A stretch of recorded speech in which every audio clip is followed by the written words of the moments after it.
Je suis Mona Jafarian, j'ai 42 ans et je suis la cofondatrice de l'association Femmes Azadi qui porte la voix du peuple iranien dans sa révolution et sa lutte contre la République islamique d'Iran. Le geste de Orhun Daryei marque déjà l'histoire et je pense qu'on peut s'en rendre compte puisqu'il a été partagé mondialement et elle vient de remettre en lumière le combat des Iraniens et des Iraniennes. Et ce geste est tellement fort parce qu'elle a utilisé l'arme la plus puissante qu'ont les femmes contre les mollahs et on peut dire que c'est elle qui les a déshabillés de leur turban. Et je pense que personne n'a vu de la nudité à cet instant-là, mais vraiment la forme de résistance la plus forte et la plus pure qu'elle pouvait utiliser, puisque juste avant, elle est agressée, donc ils essayent déjà de lui déchirer ses vêtements, et elle dit « foutu pour foutu, j'y vais, je vais me sacrifier, mais ça suffit ».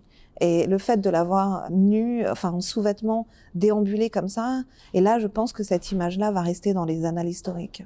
Alors, on ne sait jamais ce qui va déclencher l'étincelle. Ce qu'on sait, c'est qu'aujourd'hui, le peuple iranien est à bout. Durant le mois d'octobre, un Iranien a été pendu toutes les 4 heures, ce qui est absolument abominable et dans un silence assourdissant finalement du reste du monde. C'est pour ça que le geste de Orhun est aussi important, puisqu'on remet la lumière sur ce qui se passe en Iran. Les gens ont faim. Il y a plus d'un Iranien sur 2 qui vit sous le seuil de pauvreté. Le dollar a explosé. De nombreuses zones aujourd'hui en Iran où il n'y a même plus d'eau potable. Donc en fait, tout ça combiné, l'Iran, c'est une cocotte minute géante. Et les mollahs savent qu'à tout moment, ça va repartir. Et la jeunesse iranienne est très claire, il n'y aura pas de marche arrière. Donc aujourd'hui, on a des moyens de lutte qui sont de la désobéissance civile, mais la gronde est là. Et il y a un moment où ça va repartir, on le sait tous. Et on espère que ce jour-là, cette fois-ci, le reste du monde sera à nos côtés et pas contre nous. Alors j'ai écrit ce livre « Je suis iranienne » pour leur donner la voix justement, parce que le régime des mollahs coupe Internet, criminalise le fait de communiquer avec l'étranger. Donc elles ont pris ce risque de me raconter leurs histoires.